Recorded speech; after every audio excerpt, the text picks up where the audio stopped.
My grandparents were hiding something in their farmhouse. I hadn't seen my grandparents in years. Not since I was a child, when summers at their secluded farmhouse felt like an escape from the chaos of the city.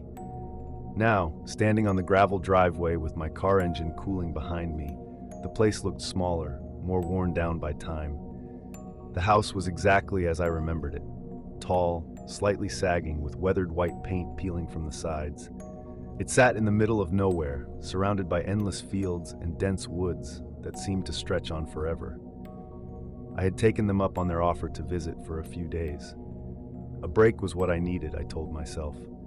Life in the city had become overwhelming. Work, relationships, everything. I needed to clear my head, and when Grandma mentioned in one of her letters that they missed having me around, I thought, why not? It wasn't like I had anywhere else to be. As I climbed the porch steps, they were already waiting for me, their familiar faces smiling warmly. Grandma was just as I remembered, soft gray hair pinned neatly back, her small frame draped in one of her floral aprons. She waved, her eyes crinkling at the corners. "Well, look at you," she said, pulling me into a hug as soon as I reached the top step. "All grown up. It's so good to have you back, dear." I hugged her back, the smell of lavender and freshly baked bread filling the air. "It's good to be back," I said, trying to mask the awkwardness. It had been so long and everything felt distant. Grandpa stood behind her, his hands tucked into the pockets of his old work trousers. He nodded in my direction, his smile more reserved. "About time you visited," he said in his low, gravelly voice. "Your grandmother's been going on about it for weeks." "I know," I replied, chuckling softly. "Sorry it took me so long." "Well, you're here now," Grandma said, stepping back and looking me over with a proud smile. "And that's all that matters. Come on inside, we've got dinner ready." I followed them into the house, the door creaking shut behind me. Inside, everything looked almost exactly as I remembered it. The dark wooden floors, the old photographs lining the walls, and the heavy furniture that seemed like it hadn't moved in decades. It was like stepping into a time capsule, a place untouched by the outside world. As we moved through the narrow hallway toward the kitchen, something caught my eye in the living room. I slowed my pace, glancing over my shoulder. There, hanging above the fireplace, was the oversized family portrait. It was a painting I vaguely remembered from my childhood, though I hadn't thought about it in years. It depicted my grandparents, younger and more vibrant, standing in the center, surrounded by other family members. Most of them had passed. The colors were faded, and the faces had that old-world serious look to them, like they were posing for something much more formal than a family portrait. But one person stood out to me now, someone I didn't remember seeing before. Toward the back of the group, half obscured by shadow, was a man I couldn't place. He wasn't standing like the others, though. He seemed slightly turned away, as if he were just on the edge of the scene, almost like an afterthought. "Come on, honey," Grandma called from the kitchen, pulling me from my thoughts. "Dinner's getting cold." I blinked and tore my eyes away from the painting, making my way into the kitchen, where the warm glow of the overhead light and the smell of stew greeted me. We sat around the worn wooden table, and Grandma ladled steaming bowls of her homemade stew in front of us. "It's been so long since we've had you here," she said, smiling as she set a plate of bread on the table. "I hope you're hungry." I nodded, though the strange feeling from the painting still clung to me.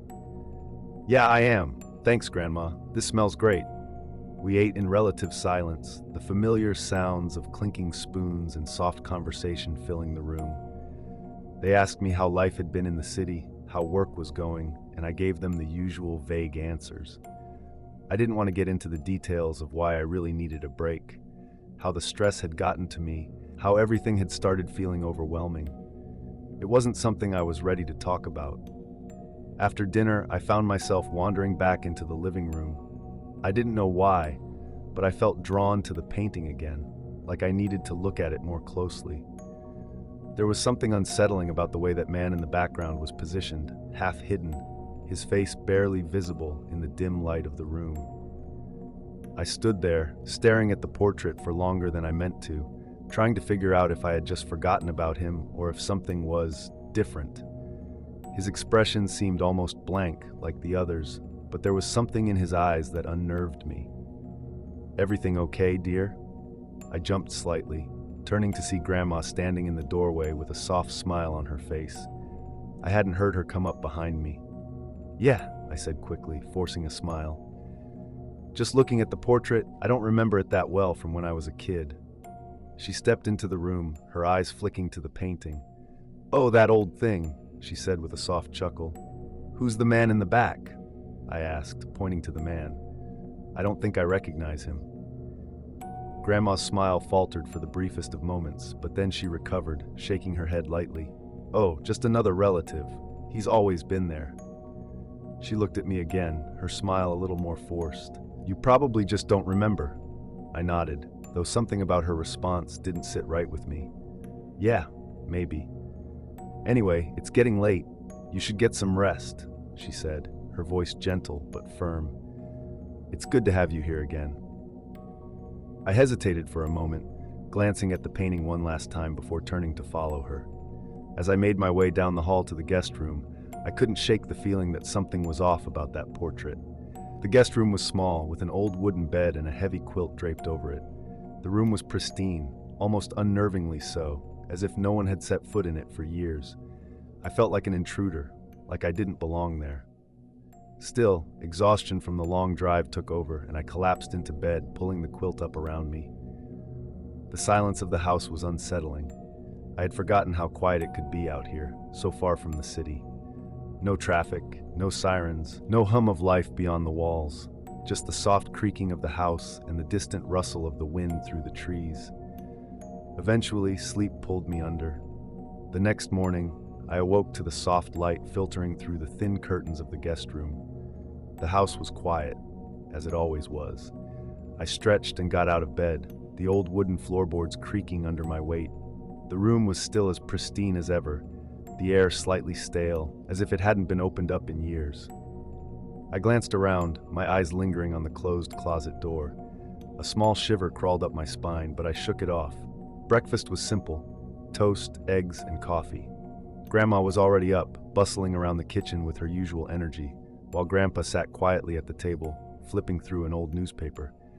They seemed as peaceful as ever. I joined them. How did you sleep, dear? Grandma asked, setting a plate in front of me. Fine, thanks, I replied. The house is quiet.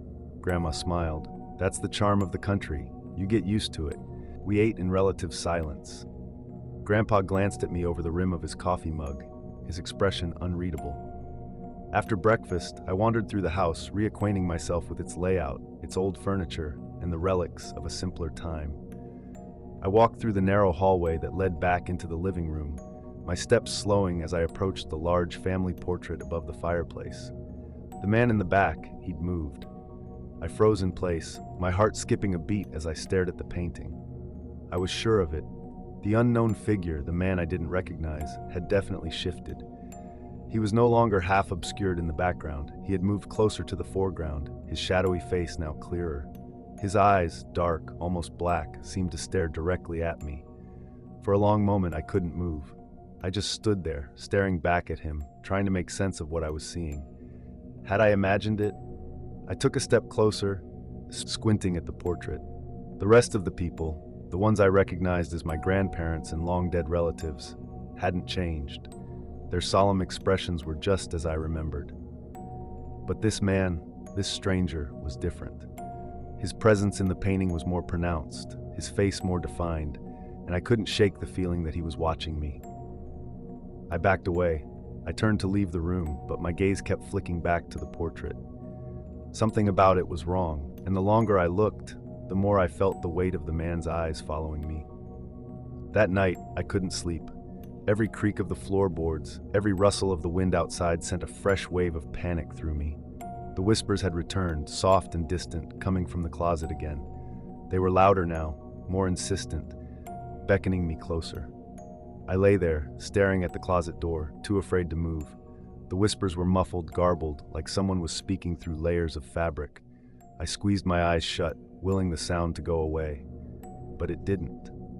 It grew louder, more urgent. Finally, I got out of bed and walked toward the closet.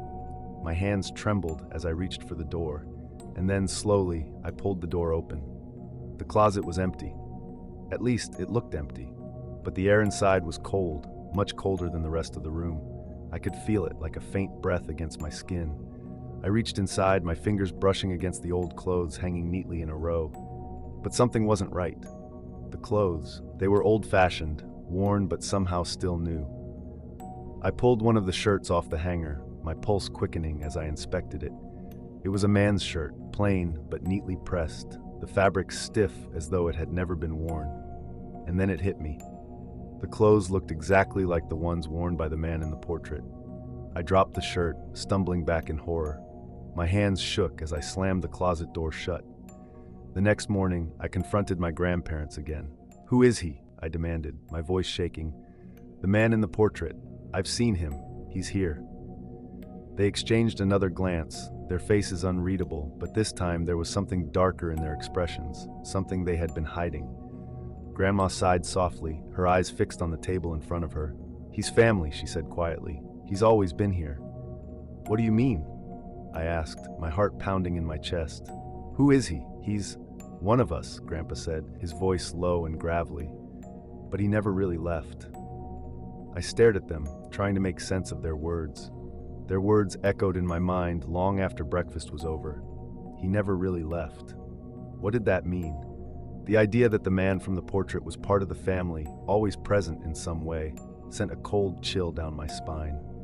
I didn't know what was worse, the idea that my grandparents believed it, or the fact that after everything I'd seen, I couldn't bring myself to dismiss it as nonsense.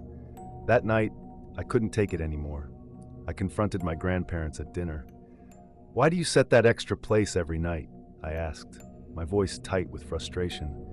"Why do you pretend nothing's wrong?" They exchanged a glance, their faces carefully neutral, but the tension in the room was palpable. "It's just the way things are, dear," Grandma said quietly. "We've always done it. Don't worry about it." "But I am worried," I insisted. "The chair, it's moving.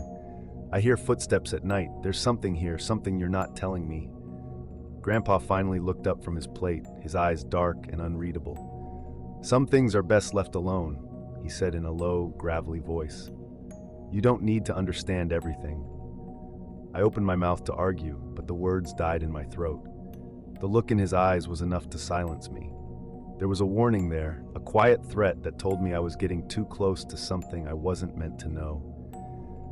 The next morning, I packed my bags and left the farmhouse. I didn't say goodbye. I couldn't. As I drove away, I glanced in the rearview mirror one last time. The house grew smaller in the distance, disappearing into the darkness of the trees. But as I turned onto the main road, my phone buzzed. I glanced at the screen. It was a text from an unknown number. "You can't leave. He's waiting." I dropped the phone, my hands shaking on the steering wheel.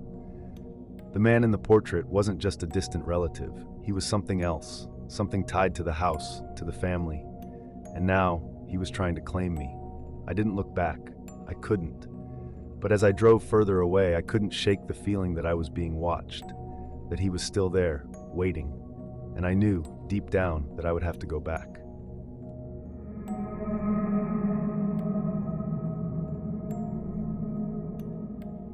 Retiree of the supernatural. Retiring at 20 sounds like a dream, doesn't it? No more deadlines, no more grind, just freedom. But let me tell you, it's not all it's cracked up to be. For one, life gets boring real fast when you're not working. And two, the kind of job that lets you retire at 20, it's not the kind of job you walk away from unscathed. My name is Elias Graves, and I used to hunt the supernatural. Not the kind of ghost hunting you see on TV, where people scream at every creak in the floorboards. No, I hunted the real deal. Entities that could tear you apart without a second thought. I worked for an ancient family, one that's been around since the first settlers set foot in the Americas. They don't advertise their services, and they don't take walk-ins. If they find you, it's because they need you. And if they need you, it's because something out there is worse than anything you can imagine. I signed a 5-year contract with them when I was 15. By 20, I was retired, with enough money to last me a lifetime. But here's the thing about hunting the supernatural. Once you've seen what's out there, you can't just go back to living a normal life. The shadows don't feel so empty anymore. The dark, it's never just dark. So I moved to a small mountain town in Colorado called Black Hollow. It's quiet, secluded, and sits right on top of a ley line, a convergence of supernatural energy that draws all kinds of entities to it. Most of the time, it's harmless stuff, a poltergeist here, a cursed object there. But lately, something's been off. People have been disappearing. It started in December, 4 people gone in 2 months. In a town this small, that's unheard of. The local paper is calling it the work of a serial killer, and the police are scrambling for answers. But I know better. I've been to the houses where the disappearances happened, and what I saw wasn't the work of a human. The first thing you need to understand is that I have a gift. I can see magic, the residue left behind by supernatural entities. Most people can't see it, and even if they could, they wouldn't know what they're looking at. But to me, it's as clear as day. And what I saw in those houses, it was chaos. Magic swirled like a storm, shimmering and twisting in ways that made my head hurt. Whatever was doing this wasn't trying to hide. It was leaving a trail, and it didn't care who followed. The disappearances themselves were strange. These weren't cases of people wandering off into the woods and getting lost. They were vanishing from their homes, often in the middle of the night. No signs of struggle, no forced entry, just gone.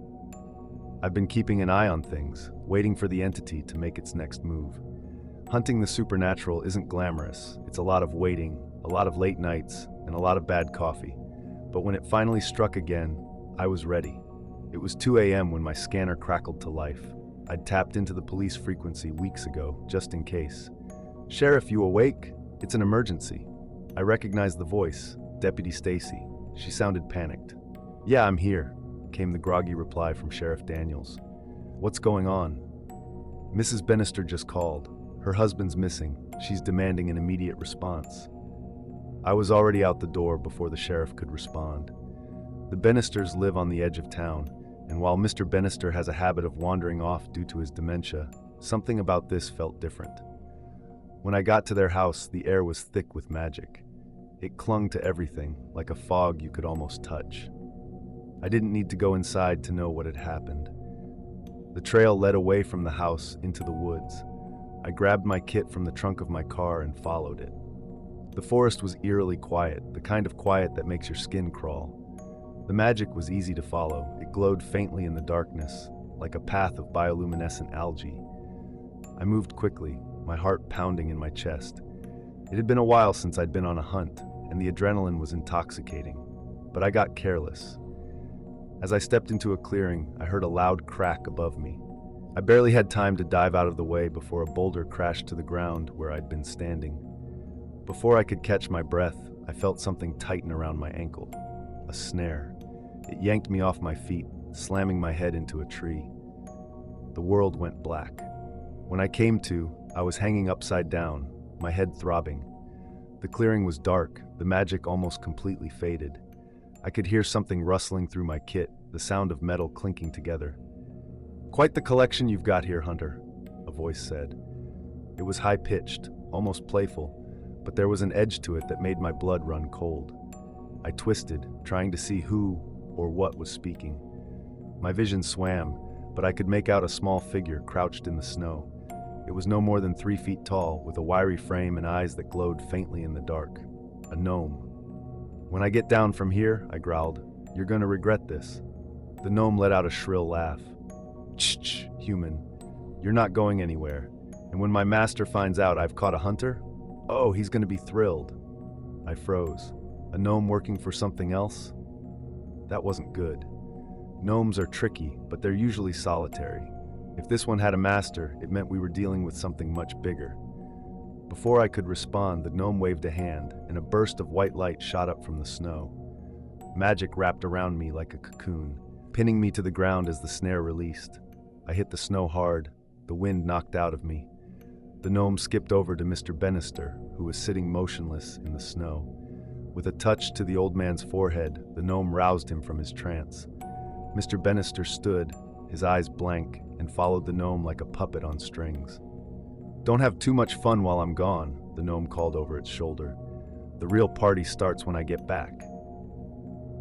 I watched as the gnome led Mr. Bannister out of the clearing, the old man shuffling obediently behind it. My mind raced. I had to get free, but the magic holding me down was strong. I closed my eyes, focusing on the remnants of magic around me. If I could tap into it, maybe I could break the gnome's spell. It took everything I had, but eventually I felt the magic shift. The bonds loosened, and I was able to sit up. My head was still spinning, but I didn't have time to waste. The gnome would be back soon, and when it returned, it wouldn't be alone. I grabbed my kit and started setting up. Whatever was coming, I'd be ready. Because in that place, the shadows aren't empty. In the dark, it's never just dark.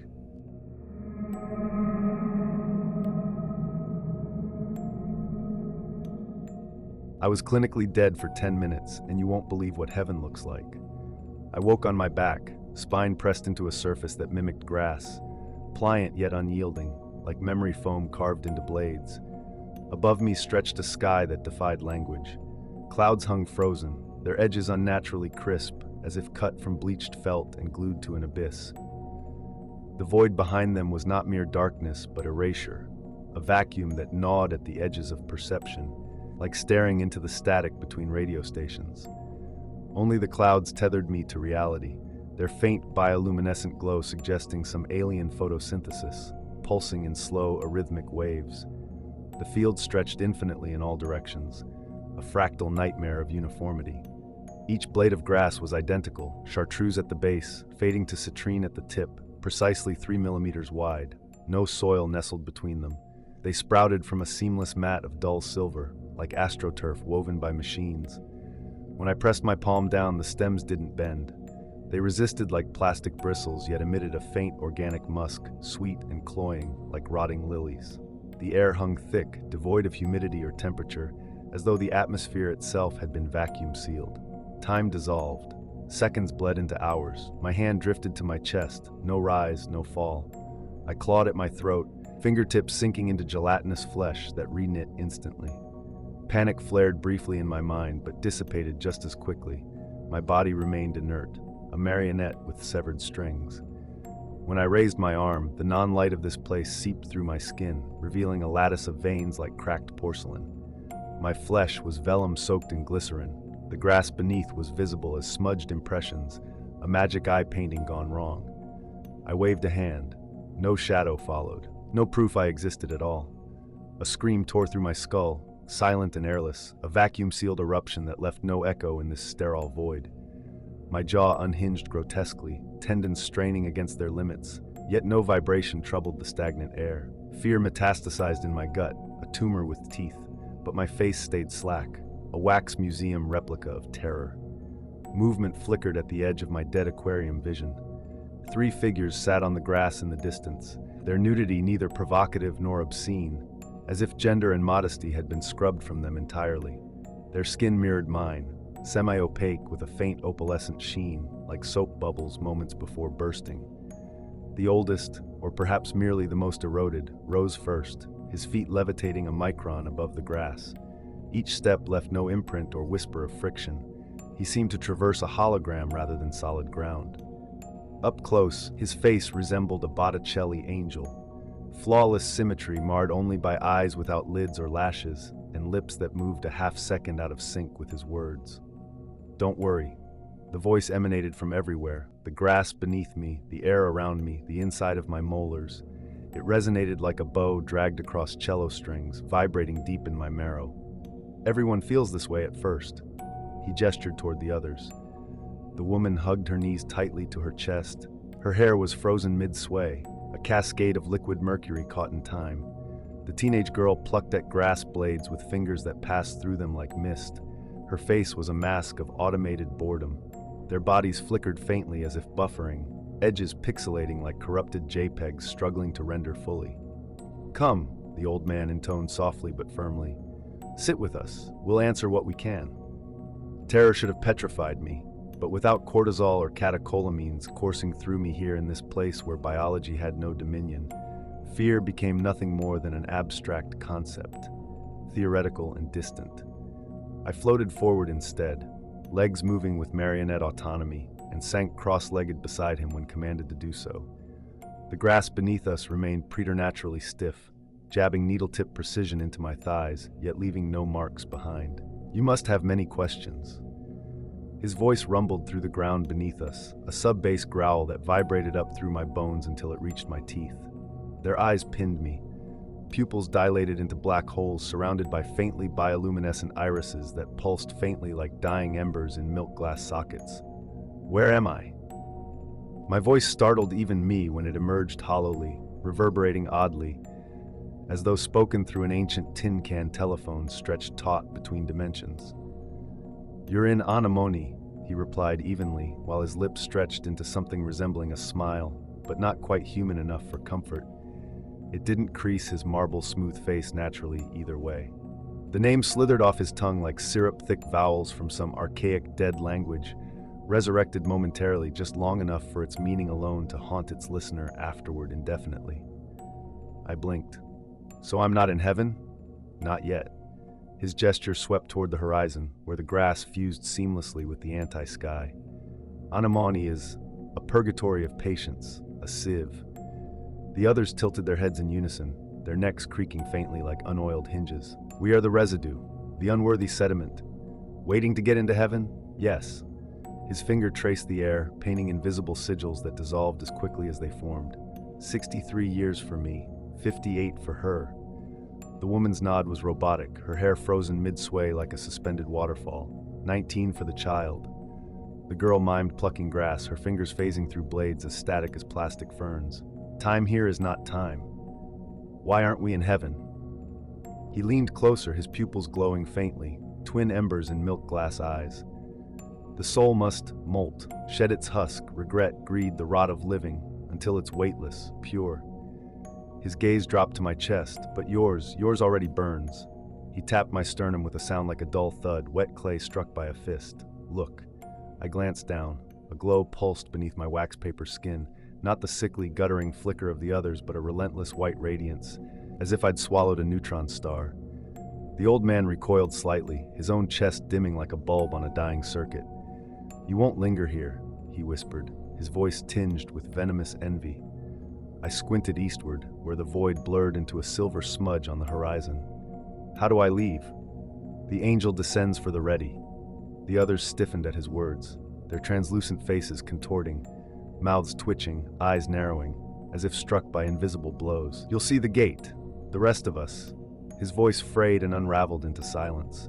The girl resumed her pantomime, fingers raking through grass that refused to yield. The woman hugged her knees tightly to her chest, her chin resting on spectral joints. None spoke. None needed to.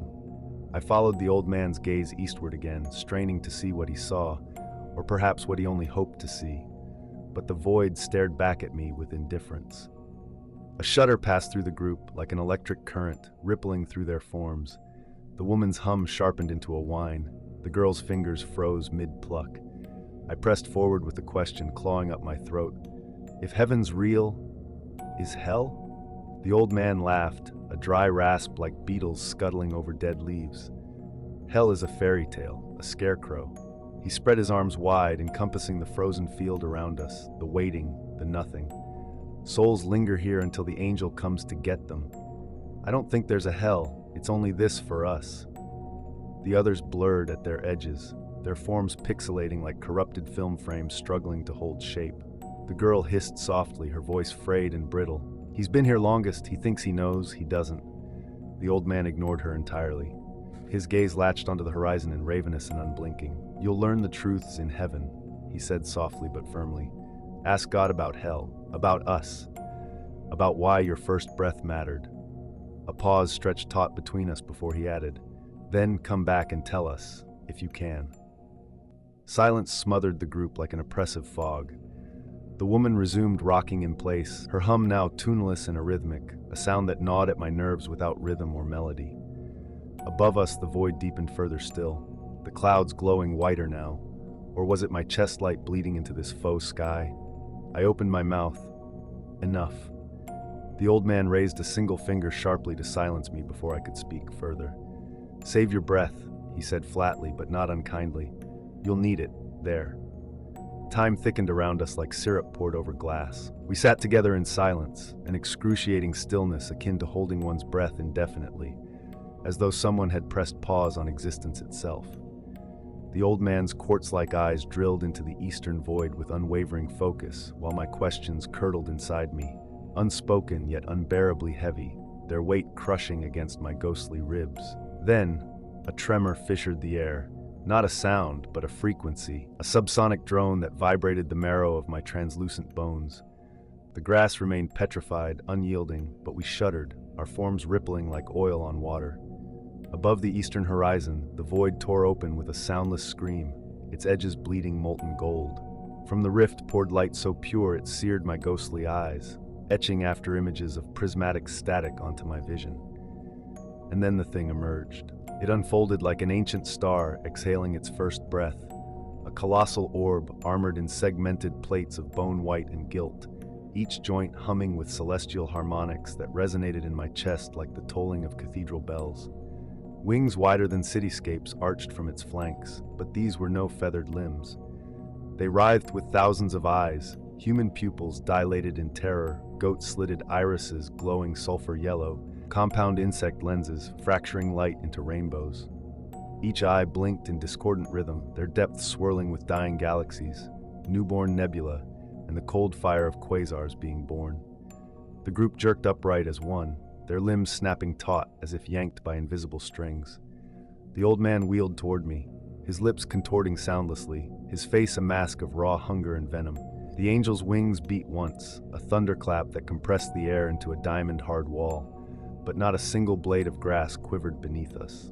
It hovered there, suspended in its incomprehensible majesty, every eye swiveling to pin me in a kaleidoscope of gazes. The voice impaled my skull. "Do not be afraid." It was not sound but sensation, the taste of copper and burnt honey on my tongue, the smell of glaciers calving into Arctic seas, the pressure of a supernova's shockwave flattening my form into nothingness. My knees buckled under its weight, yet my terror dissolved into a narcotic haze, thick as opium smoke, coating my mind in velvet oblivion. Come to me. I moved without volition, a marionette tugged skyward by invisible strings. The angel's carapace peeled open with mechanical precision, its segmented plates retracting like the petals of some obscene metal flower. Within lay a core of liquid light that churned and writhed like molten plasma. It cascaded over me in a torrent, dissolving my translucent flesh in layers. First skin, cold and sharp like alcohol evaporating, then muscle, a sigh of release, then bone, the snap of a shackle breaking. I should have screamed, but instead I unraveled. You will do perfectly. The light was neither warm nor cold, it was revelation. It flayed me to my essence, stripping away doubt, memory, fear, everything, until only a single radiant thread remained, pure and untainted by thought or form.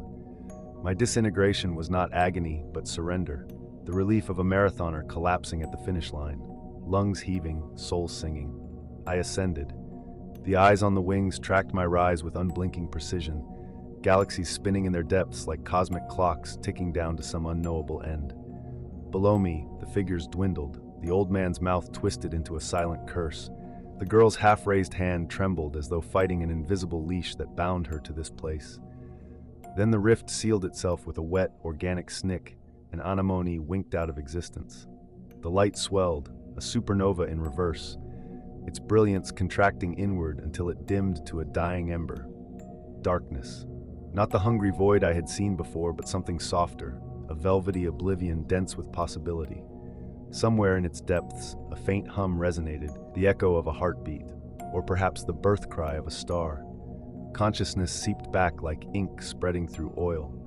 I blinked, and the sterile void of Anemone had been replaced by a gilded nightmare. The field around me teemed with grass that moved, blades rippling in a breeze that carried no scent, no warmth.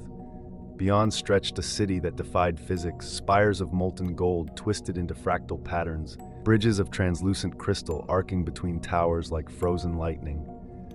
The structures pulsed faintly, as though breathing, their surfaces crawling with hieroglyphs that squirmed when stared at directly. Far beyond it all loomed a throne the size of a mountain range, its edges blurred by distance and the sheer impossibility of its scale. Upon it sat a figure of pure radiance, its form shifting between humanoid and geometric abstraction, a head like a dying star, swiveling slowly to survey its domain. The light from it pressed against my vision, not blinding but oppressive, like standing too close to an open furnace. I spun, searching for the old man, the girl, but I was alone. Until I wasn't. They appeared without sound, two men carved from wax by a deranged sculptor. The taller one's hair gleamed like polished brass. His companion's was obsidian black. Their features were mirror symmetrical to the millimeter, too perfect to be human. No pores marred their alabaster skin. Their eyelids didn't flutter when they blinked. They moved in staggered unison, the shorter one always half a step behind. Their robes shimmered with false humility, threads of light weaving through linen that hissed faintly, like radio static caught between stations. The shorter one tilted his head, eyes swallowing the light, pupils flat and depthless as event horizons. When he smiled, his teeth were slightly too large, slightly too sharp, slightly too white. "Hello, James." The taller one's voice was a wind chime made of bone. "Welcome to Heaven's workshop." He spread his arms wide, sleeves billowing to reveal wrists jointed like doll limbs. "Ask your questions. We do love fresh perspectives." "What's going on?" My voice echoed oddly in the space around us, as if the air itself resisted sound. The shorter one buzzed, a locust's rattle trapped in a human throat. "Tell me, James." He tapped my chest with his fingertip, freezing cold against my translucent flesh. "Does it itch, the light inside, like a trapped moth battering your ribs?" I staggered back instinctively.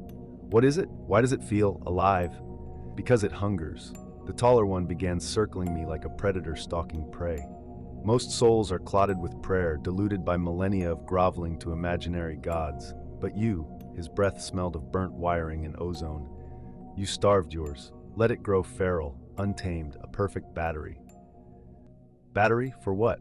My voice cracked under the weight of his words. The shorter one giggled, a sound like breaking glass underfoot. "The gears of paradise, James. The engines that spin the stars." He gestured toward the distant throne with mock reverence. "Even he needs fuel, especially now with so few pure souls left to burn." But I didn't believe. Why me? My words tumbled out in desperation. Belief is a contaminant. The taller one's smile stretched unnaturally wide, lips splitting at the corners without bleeding. "You're a virgin wellspring. No saints, no sins, no tainted dogma, just raw, screaming potential." I backed away further this time, my heels sinking into grass that gripped like tar. "You can't just take it." "Can't we?" The taller one purred as if savoring my resistance. "But we're so generous, we'll even trade a gift for a gift."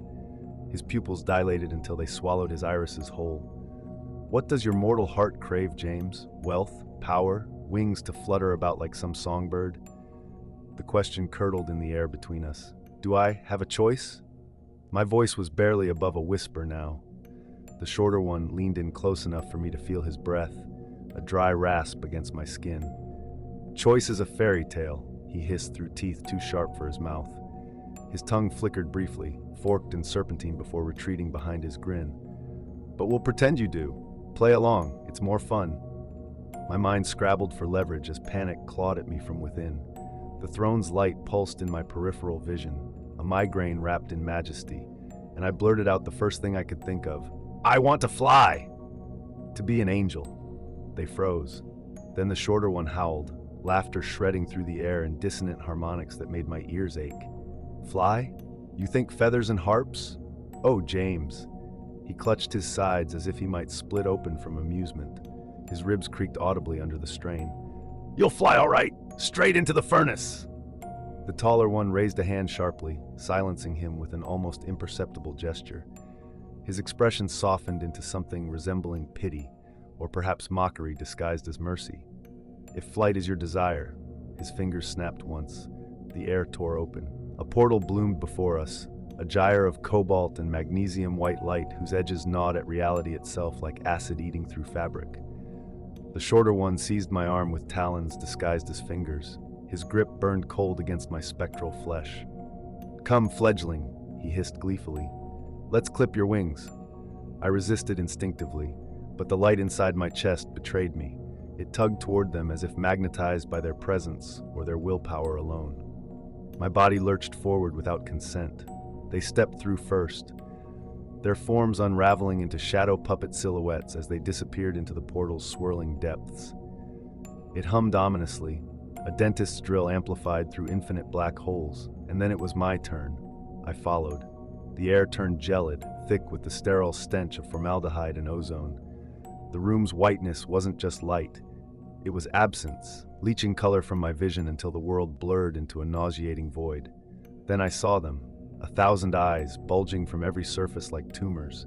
Their lids peeled back wetly, irises kaleidoscoping between reptilian slits and human pupils, each gaze drilling into me with predatory focus. The floor undulated faintly, a living carpet of eyeballs rolling beneath my feet, their viscous tears pooling around my ankles. The golden slab dominated the room, sculpted into a gargantuan hand frozen mid-reach, fingers curled into talons. Its surface writhed with glyphs that squirmed like tapeworms, their edges glowing faintly bioluminescent, as if fed by rot. The air around it warped, humming with a subsonic frequency that vibrated my teeth. Lie down. The shorter one's voice wasn't a sound. It was a command etched directly into my skull. I stumbled backward, but the eyes on the floor shifted, their collective gaze herding me toward the slab. My chest light flickered erratically, casting jagged shadows that slithered up the walls like sentient stains. Lie down.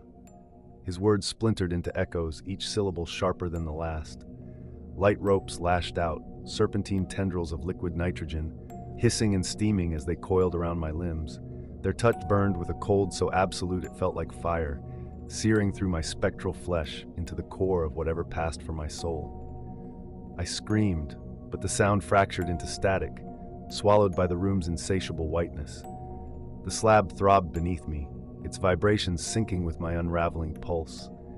The glyphs squirmed faster now, forming patterns that made my mind recoil. A language of tumors, of broken bones, of starved things chewing through the walls of reality. The taller one raised a prismatic shard, its edges fracturing light into colors that hurt. Ultraviolet, infrared, hues no human eye should perceive. Painless, he lied as he drove the shard into my shoulder blade. My memories hemorrhaged. First to go, my mother's voice singing lullabies, dissolving into radio static. Then my first kiss, lips turning to ash, the taste of strawberry gum replaced by bile, the sting of a skinned knee, the thrill of a childhood bicycle ride, the warmth of a dog's fur, all siphoned into the slab's ravenous glow.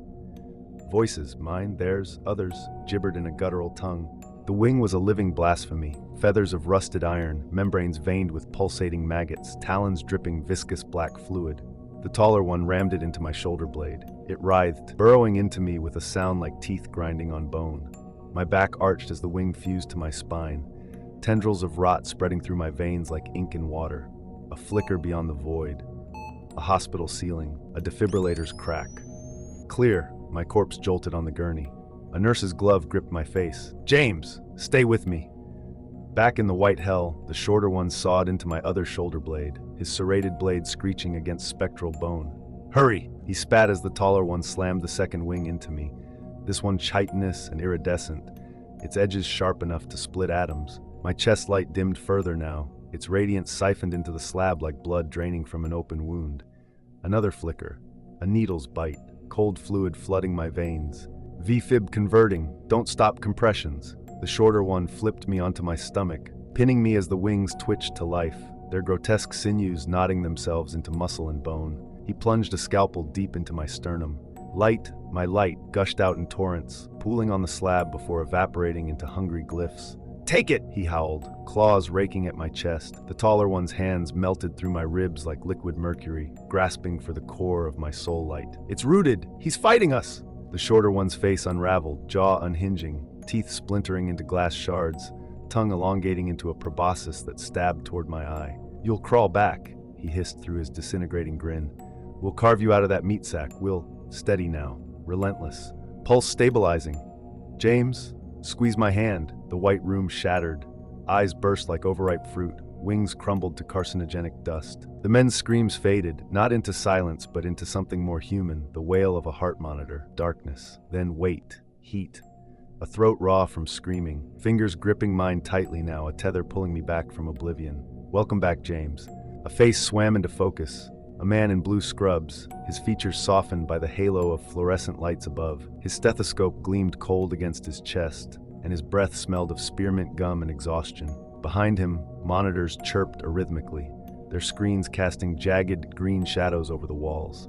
My tongue stuck to the roof of my mouth, cotton dry as I tried to speak. "You're a miracle." The doctor's voice cracked with a mix of awe and sleep deprivation. His pupils dilated slightly as he said it, as though even he didn't believe his own words. A nurse hovered behind him, adjusting an IV bag with hands still trembling from the adrenaline of revival. Reality seeped back in layers. The beep of the heart monitor synced with my pulse.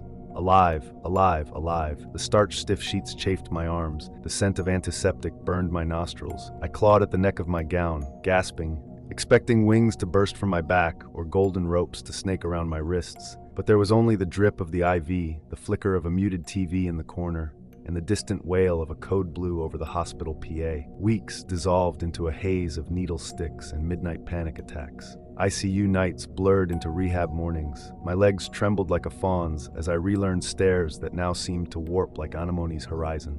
The cardiologist's words played on loop during treadmill sessions.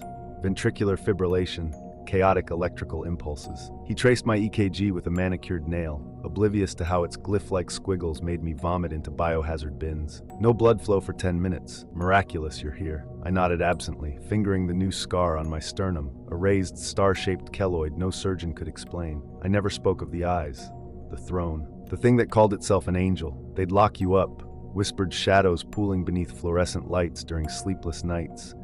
They'll say it's hypoxia, hissed MRI machines as they scanned me for damage they couldn't see. So I let them chart my PTSD and ICU delirium, swallowing pills that made everything gauzy and dull. To anyone reading this, heaven is not what they told us. It's not gates or gold or glory. It's machinery. Anemone is its waiting room.